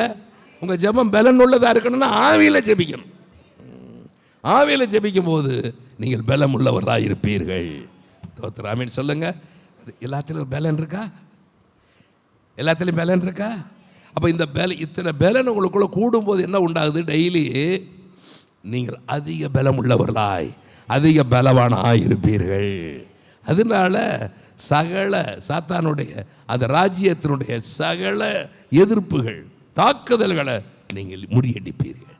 நீங்கள் அதாவது இந்த வசனம் நல்லா இருக்கும். எபேசியர் 6 அதிகாரத்தில், எபேசியர் 6 செய்து முடித்தவர்களா 13 ஆகையால் தீங்கு நாளில் அவைகளை நீங்கள் எதிர்க்கவும் சகலத்தையும் செய்து முடித்தவர்களாய் நிற்கவும். பார்த்தீங்கன்னா சகலத்தையும் அப்படின்னு என்னதான், சகலத்தில் வெற்றி பெற்றவர்களாய் நிற்க திராணி உள்ளவர்களாய், சகலத்தில் வெற்றி பெற்று நிற்க திராணி உள்ளவர்களாய் தேவனுடைய சர்வாயுதத்தையும் எடுத்துக்கொள்ளுங்கள். ஆமென் சொல்லுவீங்களா? அப்போ சாத்தானுடைய என்ன, சாத்தானை எதிர்க்கவும் அவனை ஜெயிக்கவும். சொல்லுங்க, எதிர்க்கவும் ஜெயிக்கவும் என்னை திராணியுள்ளவனாய் என்னை மாற்றுகிறது இந்த பலன்கள். ஆமென். ஜெபமா எல்லாம் சோத்திரம். வாயை திறந்து, ஆண்டவரே உமக்கு சோத்திரம், என்னை பலவானா இருக்க விரும்புகிறீரே, என்னை பலப்படுத்துகிறீரே, என்னை பலப்படுத்தி பலவான்களாக என்னை மாற்றுகிறீரே. இப்படி இருன்னு சொல்கிறீங்க, இப்படி இருக்கவும் செய்ய வைக்கிறீங்க. ஆண்டவரே உமக்கு ஸ்தோத்திரம். வாயை திறந்து ஜெபம் பண்ணுங்க. ஆண்டவரே எனக்கு தந்த நீ பலனுக்காய் ஸ்தோத்திரம்ப்பா. இந்த பலனை ஒவ்வொரு நாளும் நாங்கள் புதுப்பித்து கொண்டே இருக்கணும், அது பெருக பண்ணி கொண்டே இருக்கணும். ஆண்டவரே தீங்கு நாளில் சத்துரு எங்களுக்கு எதிராக வரும்போது ஆண்டவரே அவனை எதிர்க்கவும் ஜெயிக்கவும் திராணியுள்ளவர்களாய் நிற்கவும் இந்த பலத்தின் மேலே பலனை கர்த்தர்களுக்கு தருவீராக, ஒவ்வொரு நாளுங்களுக்கு தருவீராக. இந்த பலத்தால் எங்களை நிரப்புவீராக, இந்த பலத்தால் நிரப்புவீராக. ரட்சிப்பால் நிரப்புங்க, நீதியால் நிரப்புங்க. சோத்திரம் சோத்திரம் சோத்திரம். சுவிசேஷம் அறிவிக்கிற பாரத்தால் நிரப்புங்க, விசுவாசத்தால் நிரப்புங்க, ஆவியின் பட்டயமாகிய வசனத்தால் போதனையால் நிரப்புங்க. ஆவில் நிறைந்து ஜெபிக்க வைங்க. ராபாக்கா ராதுல்லா பாராதனாம். நிரப்புங்கப்பா, நிரப்புங்கப்பா, நிரப்புங்கப்பா. ஆமேன். அல்லே லூயா. நீர் எங்களுக்கு தந்த சர்வாயுதங்களை நாங்கள் அணிந்து கொண்டவராக இருக்கணும். எப்போதும் எப்போதும் எப்போதும் எப்போதும் எப்போதும். ஆமேன். அல்லே லூயா, அல்லே லூயா. வெற்றி வாழ்க்கை, வெற்றி வாழ்க்கை. உலக மாம்ச பிசாசை ஜெயித்து வெற்றி வாழ்க்கை வாழ கர்த்தர்களை தகுதிப்படுத்துவீரா, பலப்படுத்துவீராக. நன்றி அப்பா, நன்றி அப்பா, நன்றி அப்பா, நன்றி அப்பா. சொன்னவ செய்து முடிப்பீர், செய்து முடிப்பீர், செய்து முடிப்பீர், செய்து முடிப்பீர். அல்லே லூயா. ஜெயமுள்ள வாழ்க்கைக்குள்ளாக எங்களை நடத்தி செய்து முடிப்பீர், செய்து முடிப்பீர். உம்முடைய விருப்பத்தை செய்து முடிப்பீர், உம்முடைய விருப்பத்தை சித்தத்தை நீர் செய்து முடிப்பீர். சிலுவையில் செய்து முடித்தீர். அதே கிரியைகளை எங்களை கொண்டு நீ செய்து முடிப்பீர். ஆமாக்கா ராபாலா ராத்தாலா ஷபரா லீமாலா பராதோலா பராபா. கிருப கிருப கிருப கிருப கிருப கிருப கிருப கிருப கிருப கிருப கிருப கிருபப்பா. நன்றி அப்பா. ஆசீர்வதிங்க. இந்த மாதம் உணர்த்துறாவே, இந்த மாதம் உங்களுக்கு போராட்டமான மாதம். அதனால தான் கர்த்தர் சொல்றாரு, நீங்கள் இந்த காதில் வாயிட்டு இந்த காதை விட்டுட்டு போயிடாதீங்க. இது உள்ளே போகணும். ஒவ்வொரு நாளும் இந்த சொல்லப்பட்ட வார்த்தை டெய்லி படிங்க. இந்த இந்த பகுதி டெய்லி படிங்க, படித்து கேளுங்க, பலனை கேளுங்க. ஆமே. நல்ல லூயா. அப்போ தான் இந்த வெற்றி வர முடியும், வெற்றி வர முடியும். ஆமே. இந்த மாதம் உங்களுக்கு அப்படி ஒரு போராட்டமான ஆண்டு மாதம். ஆனால் வெற்றி மேலே வெற்றியை கர்த்தர் உங்களுக்கு கொடுக்க போகிறாரு. அதுக்கு நீங்கள் கீழ்ப்படியணும், இந்த வசனத்தை கீழ்ப்படியணும், தீர்மானம் பண்ணுங்க. காமாக்கா ஷராதாலா திராபாலாபா லூதராத லமக்கர பலபாத ராந்தரபல. கிருப கிருப கிருப கிருபப்பா, கிருபப்பா, கிருபப்பா. ஆண்டவரே உமக்கு நன்றி, நன்றி. இந்த வார்த்தையை நிறைவேற்று, ஆசீர்வதிங்க. இந்த புதிய மாதம் வெற்றியின் மாதமாக பிள்ளைகளுக்கு அமையட்டும். இயேசுவின் நாமத்தில் ஆசீர்வதி. நல்ல பிதாவே, ஆமென்.